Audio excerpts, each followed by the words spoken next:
Hello बच्चों, आपका स्वागत है हमारे यूट्यूब चैनल सीखो G24 में।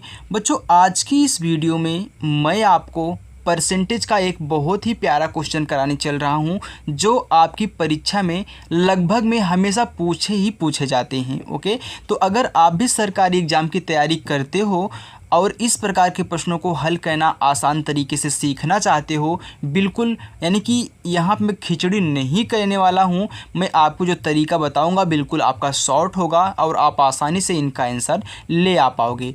तो चलिए आइए इस क्वेश्चन को हम लगाना शुरू करते हैं। तो आपका जो क्वेश्चन है बच्चों, दिया गया है यदि ए बी से 60% अधिक है तथा बी सी से 20% कम है तो ए अनुपात सी होगा।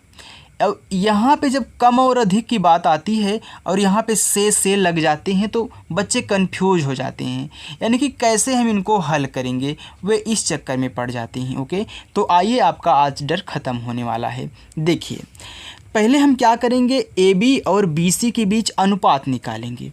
तो ध्यान देना, यहाँ पे कह रहा है कि यदि ए बी से, तो मैं लिखूँगा ए किससे, बी से पूछ रहा है। तो ध्यान देना, जिस संख्या के बाद में से आ जाए और का आ जाए तो उसको हमेशा नीचे लिखते हैं। तो पूछा कि बी से, तो बी हमेशा क्या रहेगा, आपका नीचे रहेगा।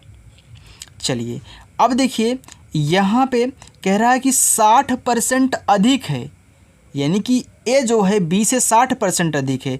तो अगर मैं बी को 100% मान लूँ तो ए कितना हो जाएगा, 60 अधिक है ना, तो 60 अधिक हो जाएगा, यानी कि 100 में 60 जोड़ोगे तो आपका 160 हो जाएगा। अब इनके बीच अनुपात निकाल लो, 1 0 से 1 0 आपका कैंसिल हो गया। अब यहाँ पे 2 पच्चे 10 और 2 अट्ठे क्या हो गया, आपका 16 हो गया। तो यहाँ पे आपका जो अनुपात आया है 8/5 आया है। तो ध्यान देना, अनुपात का मतलब बटा ही होता है। तो ए हमारा क्या है, 8 है और बी हमारा यहाँ पे क्या है, 5 है। चलिए अब यहाँ तक तो हो गया हमारा काम। अब इसके आगे करिए, बी सी से 20% कम है तो बी किससे भैया, सी से। अब सी के बाद से लगा है तो सी हमेशा नीचे रहेगा, तो सी नीचे हो गया। और कितना कम है बी सी से, 20% कम है। तो अगर मैं यहाँ जैसे माना था बी को 100%, वैसे मान लो कि सी भी क्या है, आपका 100% है। तो कह रहा है कि सी से बी जो है 20% कम है, यानी कि 20 कम है सी से बी, तो यहाँ पे आपका 80 हो जाएगा। अब देखिए बी क्या है, सी से 20 कम है ना, 20% कम हो गया। चलिए अब इनके बीच भी क्या करिए, अनुपात यानी कि संबंध निकाल लीजिए।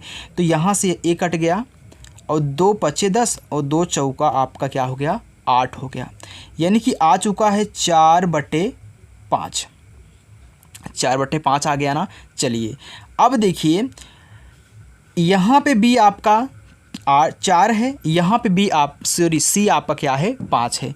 तो यहाँ पे कितने लेटर इसमें आपको ABCD के दिख रहे हैं, 3 ही ना, ए बी और सी, यानी कि आपको यहाँ पे लिखना है ए अनुपात बी अनुपात सी।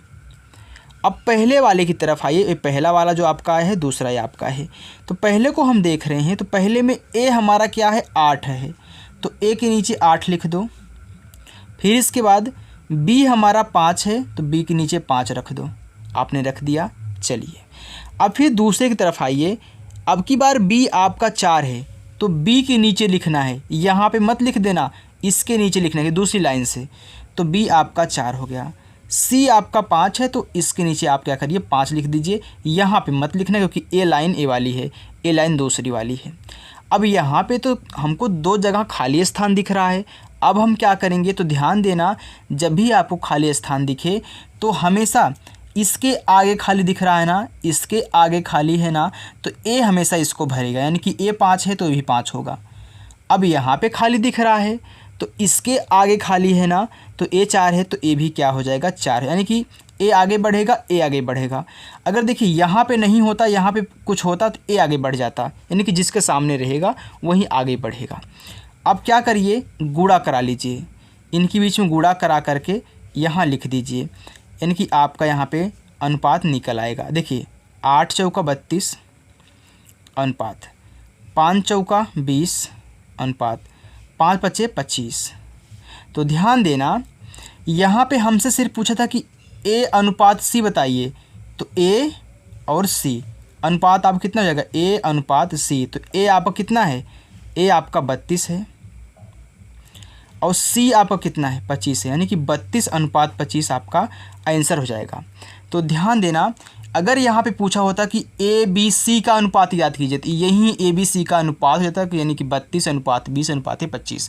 तो मैं एक क्वेश्चन आपको होमवर्क में दे रहा हूँ, उसका आंसर आप हमें कमेंट करके कमेंट बॉक्स में बताइएगा। देखिए आपका दूसरा प्रश्न, A आपको कहना है, तो यहाँ पर मैंने दे भी रखे हैं अनुपात, यानी कि आपके ऑप्शंस।